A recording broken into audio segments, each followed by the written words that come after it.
Welcome back to my YouTube channel. Make sure to like and subscribe to the channel for more interesting stories like these. Now, let's get into today's story video. Fool me once, shame on you. Fool me twice, face the consequences. As this is quite new, I thought I'd publish it here for anybody who has lately been cheated on and needs some catharsis. I met Jane after leaving a long-term relationship peacefully. I didn't think I'd want to date again, but Jane and I hit it off right away, and it was such a pleasant surprise. We hung out as friends before dating, and we moved in together within 6 months. I'd long ago moved on from my ex, and Jane and I were doing well and routinely discussing the future. Before meeting her, I was extremely socially shy and only had a few excellent friends, but she had a vast group of acquaintances and friends she introduced me to, many of whom became good friends of mine. Jane tells me around a year into our relationship that she had a one-night fling with someone she met at the pub. Begs pardon, says she's very sorry, that she wasn't accustomed to drinking, and all the typical reasons. I trust her because I don't want to lose this relationship and have spent so much time thinking about my future with her. It wasn't easy, and I ended up in counseling for my anxiety, but we got through it after many chats, tears, and long nights, gradually restoring trust after she reaffirmed me on a daily basis that I was the one for her and that she was still devoted to our relationship. I told a few close common acquaintances, who kept it a secret. Everything looked to be back on track, and I believed we had recovered. Another year goes by and I notice Jane is acting strangely. She's gone more often, is more secretive about her phone, and I'll wake up to find her on the internet rather than in bed. There are red flags waving. She informs me one weekend that she's heading to her mother's house to assist her with spring cleaning. I don't get along with or talk to her mother. Her mother is an extremely religious woman who was already upset with Jane for living with me before marriage and a few other personal decisions on her end and believes she has control over her life because she financially supports her, which is why I assume she figured it'd be a safe bet I wouldn't talk to her mom. I contacted her a few hours after she departed and it went straight to voicemail, indicating that her phone was turned off. So I phoned her mother, knowing she wouldn't answer, and left a message inquiring if Jane had arrived safely at her place. It had been hours and I hadn't heard from her. After a few minutes, she phones me back and tells me that she phoned Jane and didn't receive a response, which I knew she wouldn't. I began to inquire as to when she had departed, and so on. I informed her that she was leaving that morning to assist her with spring cleaning. This was news to her mother, who had never mentioned it to her. Her concern for Jane had gotten her chatting. I sat there thinking about what I'll say to Jane when she calls her mother and has time to come up with an explanation. She arrives home later that night and seems completely unconcerned. Her phone is still turned off, so she hasn't even received calls from me or her mother. Perfect. When I ask her how her day went, she tells me how much she dislikes dusting. There was so much on the top of the cupboards, and how they had to take things down to the basement. An elevator would have been wonderful, and all that good stuff. I then decide to inform her that I was aware she hadn't seen her mother. To cut a long tale short, she confesses to cheating on me again, and has been doing so since I forgave her the first time. While I was dealing with anxiety and insecurity, while she was assuring me that it would never happen again and that I was the only one for her, while we talked about buying a house and all our goals, she was around with the same guy, mostly online but meeting up with him for quickies during the day.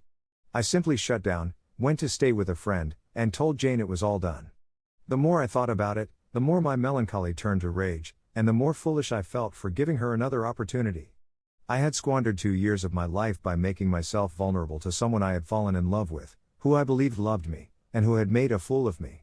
Jane was distraught, phoning me, my friend with whom I was staying, emailing, and threatening to come up in the hopes of solving things. She was on the edge of a nervous breakdown, stating she'd do everything to make things right, go to therapists, give me complete access to her accounts, anything. To reclaim the past. That's when I realized I had a chance to retaliate against her. I informed her that I wanted to be able to forgive her, but that significant adjustments were required. She seized the chance. I told her I wanted to be sure she was serious about our future together.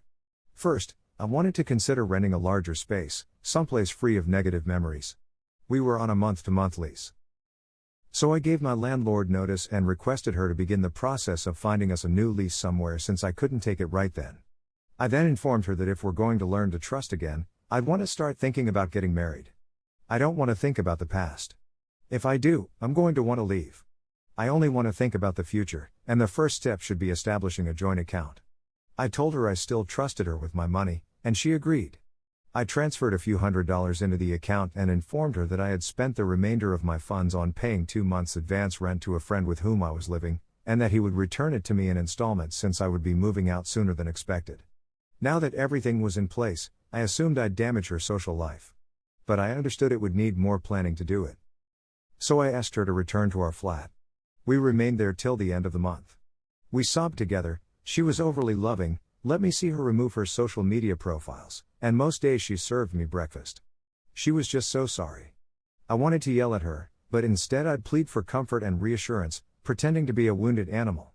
We also had a lot of makeup, which is the one thing I feel somewhat bad about, and she made sure to be especially daring for my sake, so when I asked if I could snap some photographs, she said yes. During this period, I had become estranged from our shared friends, declining invitations and saying things like Jane wouldn't want me to go, or asking a few one-on-one for advice on how to manage it when their spouse becomes angry. Is your spouse prone to breaking things or slapping you? Jane would never do anything like that. I was simply curious. Then, just before we were supposed to move into the new house, I got cold feet. I told her I didn't think I'd be able to accomplish it. That I just did not trust her.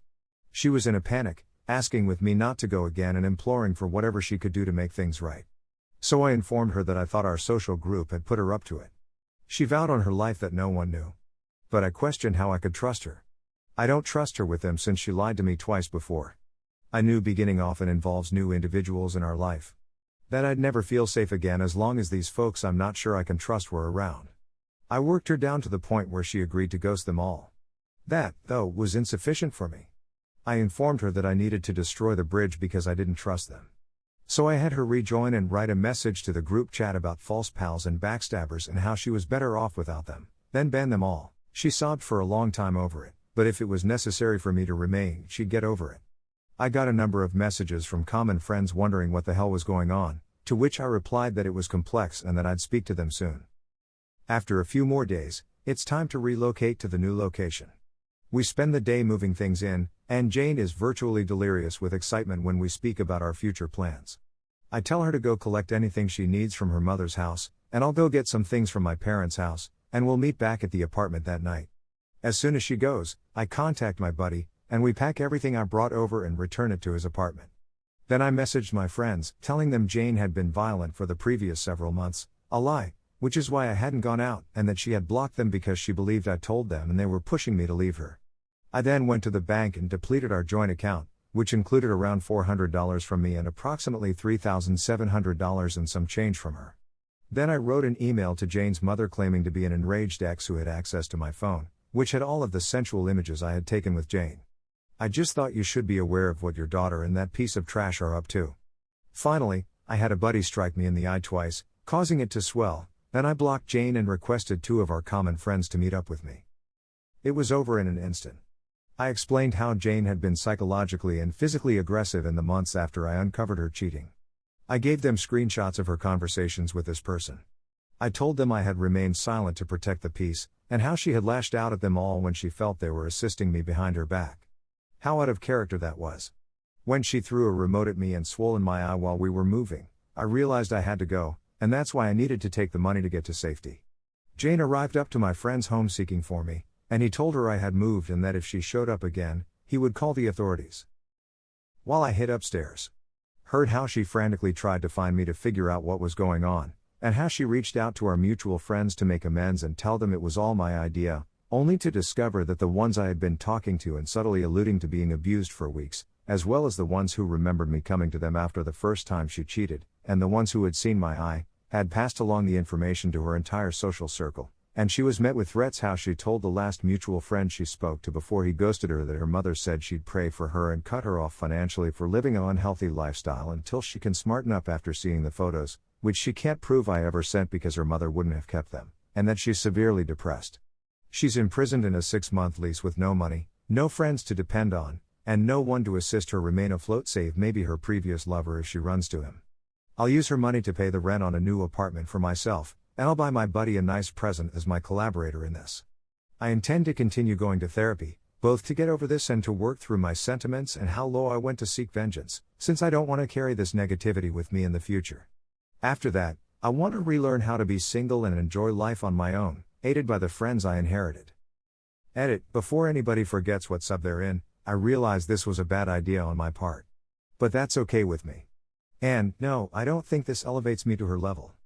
over someone who trusted you and never did anything to violate that trust is not the same as seeking vengeance on someone who screwed you over. Coming to this sub to complain about people's morality is the same of going to the drugs subreddit and lecturing them on the hazards of drugs.